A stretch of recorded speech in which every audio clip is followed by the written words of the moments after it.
Hello, Omar. My name's Ben. Do you mind if I examine you? No. With the patient adequately exposed, look for asymmetry. Inspect both proximally and distally.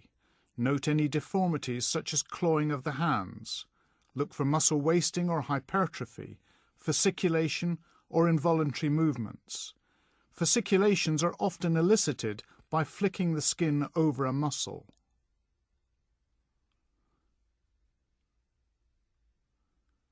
Just let your arms go floppy for me. To test tone in the upper limb, hold the patient's hand as if shaking it. Use your other hand to support their elbow.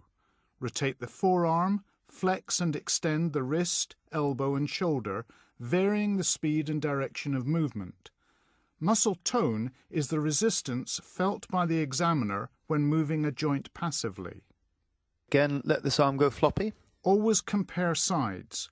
Muscle tone can be pathologically decreased or increased. There are two principal types of hypertonia: spasticity and rigidity.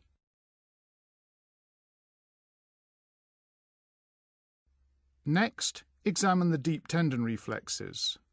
The biceps jerk mainly incorporates the C5 nerve root. And relax. Use your finger or thumb to palpate the biceps tendon. To test the supinator or brachioradialis jerk, the forearm is in the mid-prone position and you strike the tendon overlying the distal end of the radius. Move the patient's arms to allow a good approach to the triceps tendon. This reflex involves C6 and C7. Eliciting reflexes and deciding if they are normal requires practice. Use reinforcement whenever a reflex appears to be absent.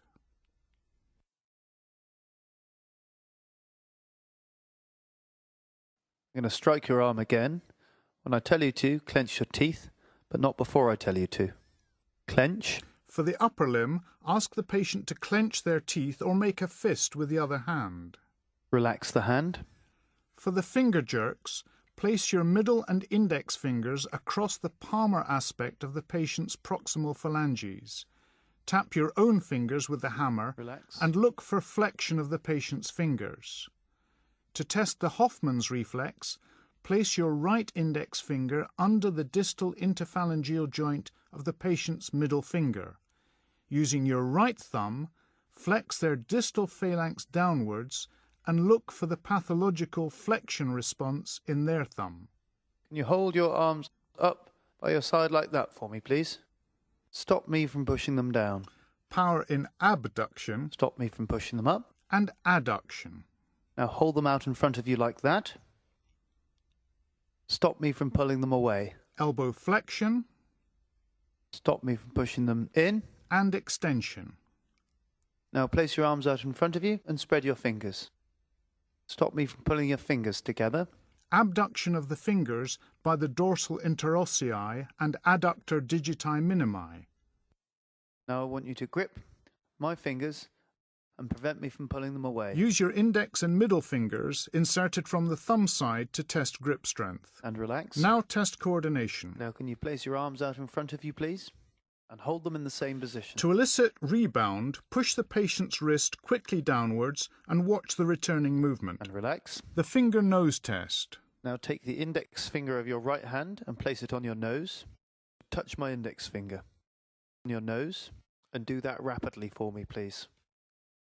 I'm now going to start moving my finger. I want you to follow it.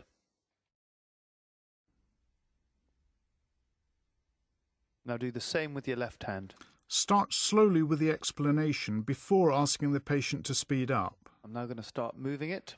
If they perform well, then begin to move your finger. Look for past pointing or intention tremor that would indicate cerebellar disease. And relax. Test the ability to make rapid alternating movements. I want you to alternate with your right hand front and back like that. Impairment of rapid movements like this is dysdiadochokinesis. Stop. Now do the same with your left hand. Evident as slowness, disorganization and irregularity of movement, also a feature of cerebellar disease. Relax. Now I'd like you to pretend you're drinking a cup of tea on a saucer. Apraxia is difficulty performing a motor task despite the patient understanding it and in the absence of motor weakness, cerebellar, extrapyramidal or sensory impairment. Now I'd like you to copy those shapes and then write a sentence. Inability to draw a geometric figure is called constructional apraxia and is a feature of parietal lobe disturbance. Writing a sentence requires intact language function as well as fine motor control of the hand. Dysgraphia is normally due to a dominant parietal lobe lesion.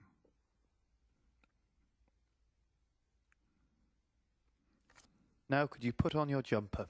Dressing apraxia is often associated with spatial disorientation and neglect. It is usually due to a non-dominant hemisphere parietal lesion. And relax. Thank you.